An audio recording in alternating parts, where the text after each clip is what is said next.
ये अहंकार हमारा स्वरूप नहीं है। हम ये अहंकार नहीं हैं।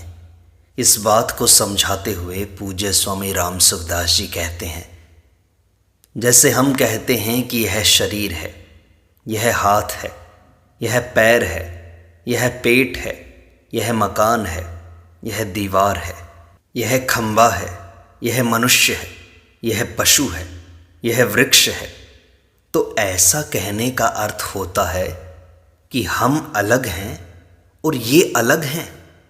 यह मकान है तो मैं मकान नहीं हो सकता। इसी तरह यह अहंकार है तो मैं स्वयं अहंकार नहीं हो सकता। इस प्रकार अहमता को इदमता से देखें। यह बहुत ऊंचे दर्जे की वास्तविक और अकाट्य बात है और जिससे तत्काल तत्वबोध हो जाए ऐसी बात है। अहम दृश्य है और जानने में आता है। जैसे सूर्य का प्रकाश व्यापक होता है और उसके अंतर्गत वस्तुएं दिखाई देती हैं, ऐसे ही एक व्यापक ज्ञान के अंतर्गत अहम दिखाई देता है। जैसे आकाश में अनेक तारों के होने पर भी आकाश का विभाग नहीं होता, एक आकाश के अंतर्गत ही अनंत तारे दिखाई देते हैं, ऐसे ही एक ज्ञान के अंतर्गत ही अनंत अहंकार दिखाई देते हैं। जैसे सब के सब तारे एक आकाश में हैं, ऐसे सब के सब अहंकार एक ज्ञान में हैं। वह ज्ञान हमारा स्वरूप है। अहम हमारा स्वरूप नहीं है। अहम को अपना स्वरूप मान लिया, यहाँ गलती हुई है। स्वरूप तो अहम को प्रकाशित करने वाला है। जैसे हम आँख से सब वस्तुओं को देख सकते हैं, पर आँख से आँख को नहीं देख सकते, क्योंकि जिससे सब दिखाई देता है वही आँख है। ऐसे ही जिससे मैंपन दिखाई देता है वही तत्व है। तात्पर्य है कि मैंपन इदमता से दिखाई देता है, पर मैंपन को देखने वाला तत्व इदमता से नहीं दिखाई देता। जागृत, स्वप्न, सुषुप्ति आदि अवस्थाएं जानने में आने वाली हैं। जागृत और स्वप्न में तो अहम रहता है, पर सुषुप्ति में अहम नहीं रहता, अपितु अविद्या में लीन हो जाता है। वह सुषुप्ति भी जानने में आती है, अर्थात ऐसी गहरी नींद आई कि कुछ पता नहीं था। यह भी एक ज्ञान के अंतर्गत दिखाई देता है। वह ज्ञान मात्र प्रतीति का प्रकाशक, आश्रय और आधार है। तात्पर्य है कि प्रकाशित होने वाले वस्तु हमारा स्वरूप नहीं है। जागृत, स्वप्न, सुषुप्ति आदि अवस्थाएं अलग अलग हैं, पर उनको प्रकाशित करने वाला ज्ञान अलग अलग नहीं है। ऐसे ही उत्पत्ति, स्थिति और प्रलय आदि, मध्य और अंत, भूत, भविष्य और वर्तमान आदि सब के सब एक ज्ञान के अंतर्गत ही प्रकाशित होते हैं। ये सब तो उत्पन्न और नष्ट होते हैं, पर इनका जो आश्रय है, आधार है, अधिष्ठान है, प्रकाशक है, वह ज्ञान उत्पन्न और नष्ट नहीं होता, अपितु ज्यों का त्यों रहता है।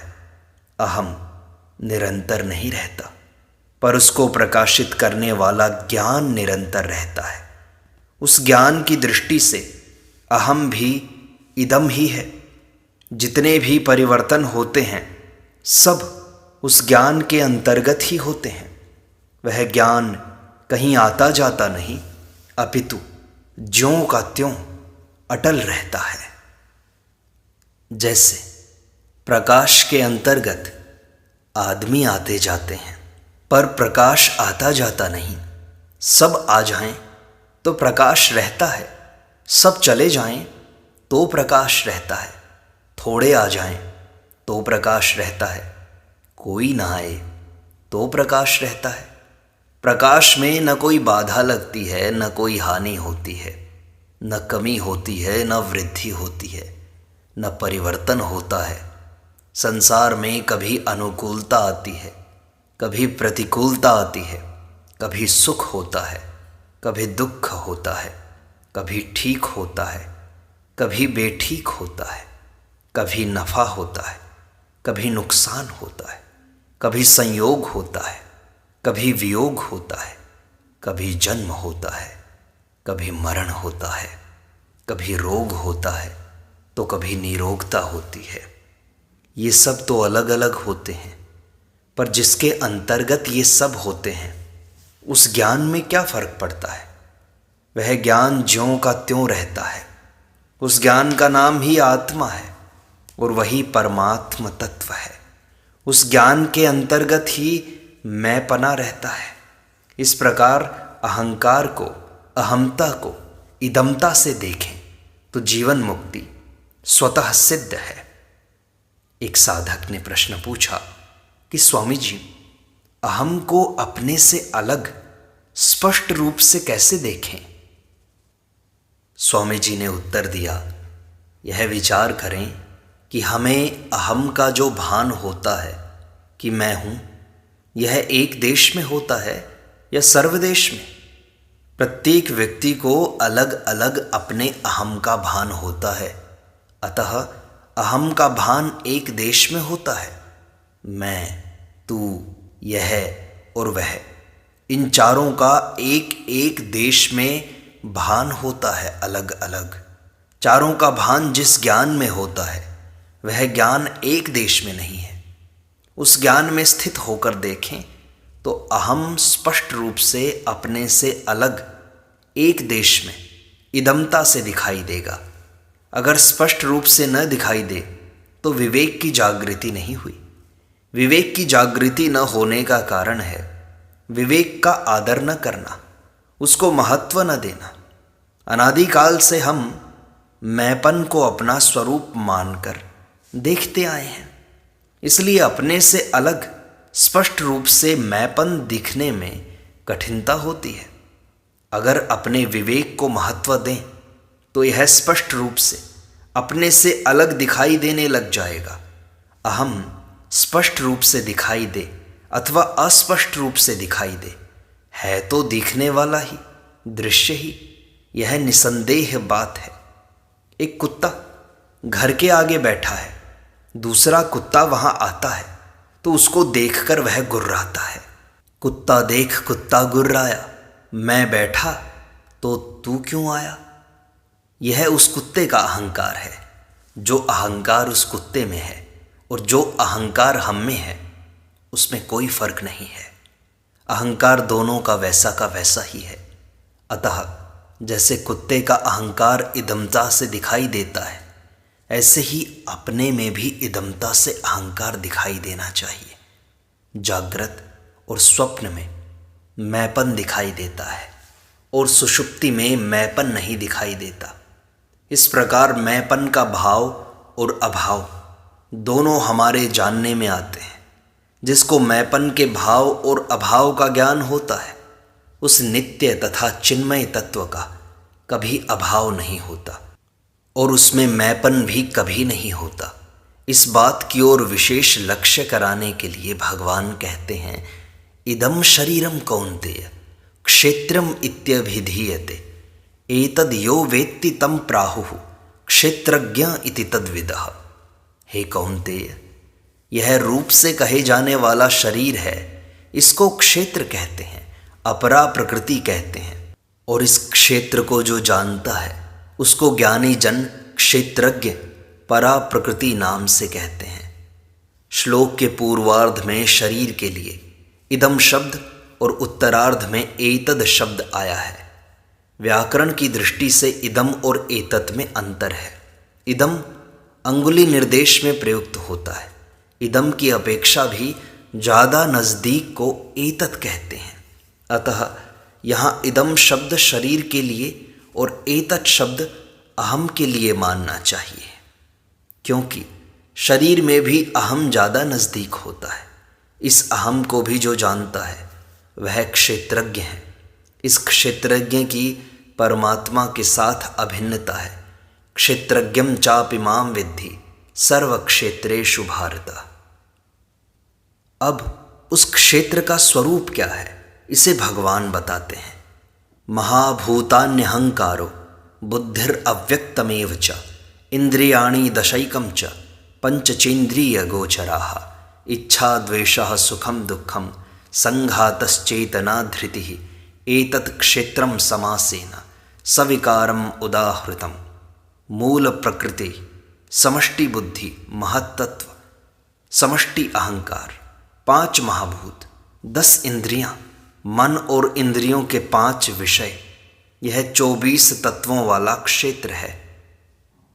इच्छा द्वेष सुख दुख संघात चेतना और धृति, ये क्षेत्र के 7 विकार हैं।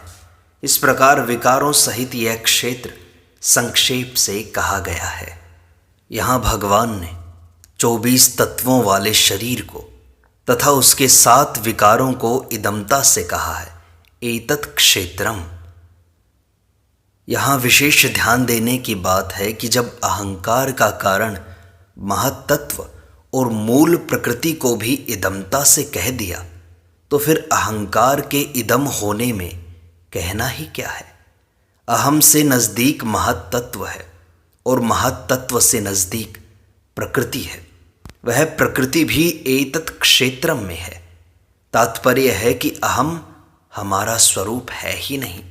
जो मनुष्य स्वयं को और अहम प्रकृति को अलग अलग जान लेता है उसका फिर कभी जन्म नहीं होता और वह परमात्मा को प्राप्त हो जाता है। य एवं वेत्ति पुरुषम प्रकृतिम च गुणैः सह सर्वथा वर्तमानोपि न स भूयोभिजायते। इस प्रकार पुरुष को और गुणों के सहित प्रकृति को जो मनुष्य अलग अलग जानता है वह सब तरह का शास्त्र विहित बर्ताव करता हुआ भी फिर जन्म नहीं लेता। एक श्रोता ने प्रश्न किया कि महाराज जी, अहम मेरा स्वरूप नहीं है, इस बात पर दृढ़ कैसे रहा जाए। स्वामी जी ने कहा, ऐसा प्रश्न तभी उठता है जब इस बात को आप अभ्यास साध्य मानते हैं। वास्तव में यह अभ्यास साध्य नहीं है अपितु विवेक साध्य है। विवेक में दृढ़ता अदृढ़ता होती ही नहीं अपितु दृढ़ता ही होती है। अतः अहम मेरा स्वरूप नहीं है, इस बात पर न दृढ़ रहना है न अदृढ़ रहना है। यह बात है ही ऐसी, इस तरह इसको स्वीकार कर लेना है, जान लेना है, इससे विचलित नहीं होना है। कारण कि अपने विवेक को महत्व देने से स्पष्ट दिखाई देता है कि अहम मेरा स्वरूप नहीं है अपितु दृश्य है, क्योंकि इसका भान होता है। स्वरूप जल है, अहम मिट्टी है और विवेक फिटकरी है। जैसे जल में मिट्टी मिली हुई हो तो फिटकरी घुमाने से मिट्टी स्वतः नीचे बैठ जाती है और स्वच्छ जल शेष रह जाता है। ऐसे ही विवेक को महत्व देने से स्वरूप में माना हुआ अहम स्वतः नीचे बैठ जाता है और शुद्ध निर्विकार स्वरूप शेष रह जाता है। वास्तव में अहम है ही नहीं, अहम केवल मान्यता है, मानी हुई सत्ता है। जैसा है वैसा ज्यों का त्यों जान लेने का नाम ही ज्ञान है और तरह का, जाने और तरह का, यही अज्ञान है। महाभारत में कहा है, जो अन्य प्रकार का होते हुए भी आत्मा को अन्य प्रकार का मानता है, आत्मा का अपहरण करने वाले उस आत्मघाती चोर ने कौन सा पाप नहीं किया, अर्थात सब पाप कर लिए। जैसा है वैसा जानने में क्या परिश्रम है। इसमें न कहीं जाना है, न कुछ लाना है, न कुछ करना है, केवल वास्तविक तत्व की ओर लक्ष्य करना है। अब देखो, परमात्म तत्व को प्राप्त करने के साधन 2 प्रकार के हैं, करण सापेक्ष अर्थात क्रिया प्रधान साधन और करण निरपेक्ष अर्थात विवेक प्रधान साधन। करण सापेक्ष साधन में अंतःकरण की प्रधानता रहती है और करण निरपेक्ष साधन में विवेक पूर्वक अंतःकरण से संबंध विच्छेद की प्रधानता रहती है।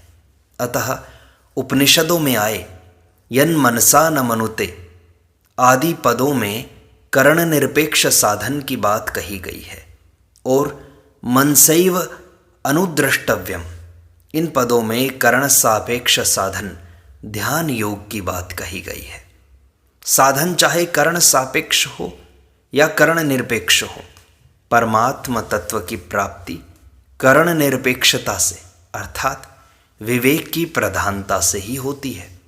कारण कि परमात्म तत्व करण से अतीत है, अतः कोई भी करण वहां तक नहीं पहुंचता।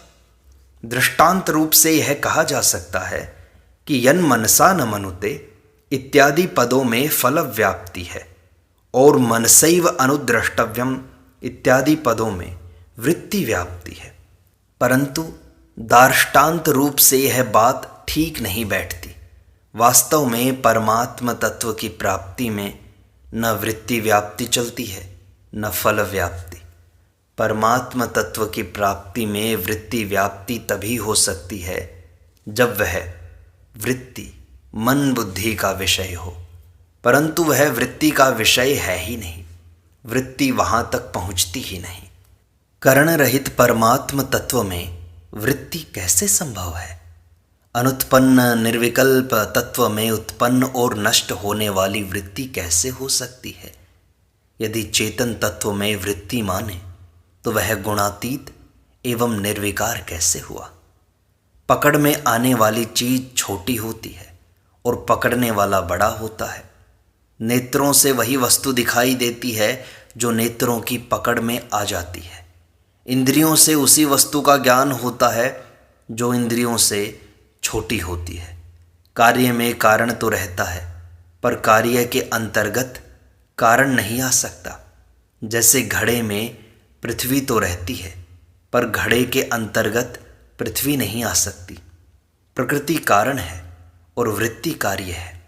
जब वृत्ति से प्रकृति को भी नहीं पकड़ा जा सकता, तो फिर वृत्ति से अतीत परमात्म तत्व को कैसे पकड़ा जा सकता है?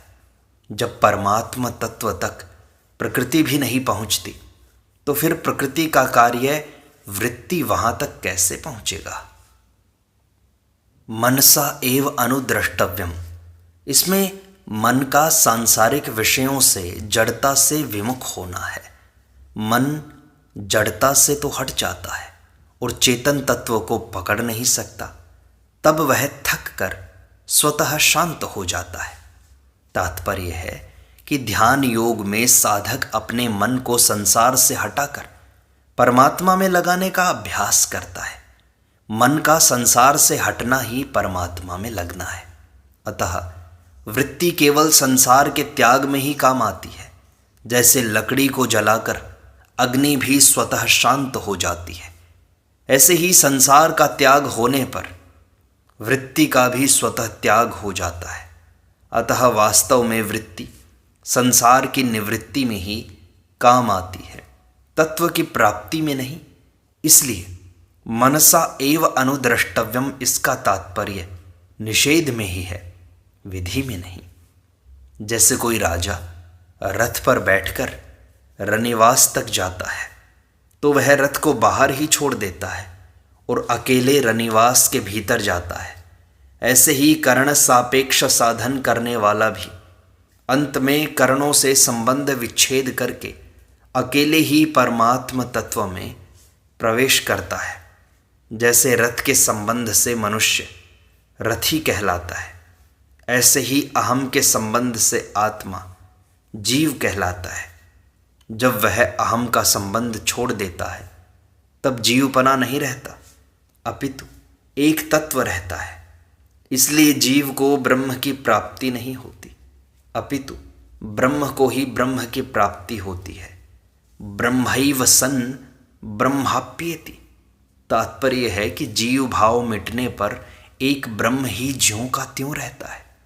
एक मार्मिक बात है कि जड़ता के द्वारा जड़ता का त्याग नहीं हो सकता, अपितु जड़ उपहित चेतन के द्वारा ही जड़ता का त्याग हो सकता है। अतः वृत्ति उपहित चेतन ही संसार की निवृत्ति करता है, वृत्ति नहीं। कारण कि वृत्ति खुद ही जड़ है, फिर वह जड़ता की निवृत्ति कैसे करेगी भला बताओ? मुख्य बात यह है कि जड़ के द्वारा चेतन का ज्ञान नहीं होता। अगर जड़ के द्वारा चेतन का ज्ञान हो जाए तो विशेषता जड़ की हुई, चेतन की नहीं, क्योंकि जड़ ज्ञान का जनक हुआ और ज्ञान जन्य हुआ। यन मनसा न मनुते और मनसा एव अनुद्रष्टव्यम आदि पदों में यह भाव भी निकलता है कि मन बुद्धि तो परमात्मा तक नहीं पहुंच सकते, पर सर्व समर्थ तथा सर्वव्यापी परमात्मा मन बुद्धि तक पहुंच ही सकते हैं। इतना ही नहीं, मन बुद्धि के द्वारा परमात्मा का ही ग्रहण होता है, क्योंकि परमात्मा के सिवाय और कोई सत्ता विद्यमान है ही नहीं। एक साधक ने प्रश्न पूछा कि प्रकृति से अतीत सुख को बुद्धि नहीं पकड़ सकती, तो वह बुद्धि ग्राह्य कैसे हो जाएगा? स्वामी जी ने कहा, आत्यंतिक सुख को बुद्धि ग्राह्य कहने का यह तात्पर्य नहीं है कि वह बुद्धि की पकड़ में आने वाला है। बुद्धि तो प्रकृति का कार्य है, फिर वह प्रकृति से अतीत सुख को कैसे पकड़ सकती है? इसलिए अविनाशी सुख को बुद्धि ग्राह्य कहने का तात्पर्य उस सुख को तामस सुख से विलक्षण बताने में ही है। निद्रा, आलस्य और प्रमाद से उत्पन्न होने वाला सुख तामस होता है। गाढ़ निद्रा सुषुप्ति में बुद्धि अविद्या में लीन हो जाती है और आलस्य तथा प्रमाद में बुद्धि पूरी तरह जागृत नहीं रहती, परंतु स्वतः सिद्ध अविनाशी सुख में बुद्धि अविद्या में लीन नहीं होती, अपितु पूरी तरह जागृत रहती है। अतः बुद्धि की जागृति की दृष्टि से ही उसको बुद्धि ग्राह्य कहा गया है। वास्तव में बुद्धि वहाँ तक पहुँचती ही नहीं।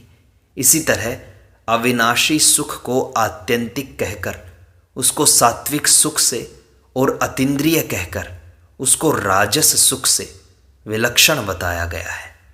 जैसे दर्पण में सूर्य नहीं आता अपितु सूर्य का बिंब आता है, ऐसे ही बुद्धि में वह आत्यंतिक सुख नहीं आता अपितु उस सुख का बिंब आभास आता है। इसलिए भी उसको बुद्धि ग्राह्य कहा गया है। तात्पर्य यह हुआ कि स्वयं का शाश्वत सुख सात्विक, राजस और तामस सुख से भी अत्यंत विलक्षण है, अर्थात गुणातीत है। उसको बुद्धि ग्राह्य कहने पर भी वास्तव में वह बुद्धि से सर्वथा अतीत है। उपनिषदों में आया है, इंद्रियेभ्यः परा ह्यर्था अर्थेभ्यश्च परम मनः मनसस्तु परा बुद्धिर बुद्धेर आत्मा महान परः महतः परम अव्यक्तम अव्यक्तात् पुरुषः परः पुरुषा न परम किंचित सा काष्ठा सा परागति। इंद्रियों से विषय पर हैं, विषयों से मन पर है, मन से बुद्धि पर है और बुद्धि से महान आत्मा पर है। महत्तत्व से अव्यक्त मूल प्रकृति पर है और अव्यक्त से भी पुरुष पर है। पुरुष से पर और कुछ नहीं है, वही पराकाष्ठा अंतिम सीमा है, वही परागति है। इस प्रकार सत्संग का यह भाग यहीं संपूर्णता को प्राप्त होता है।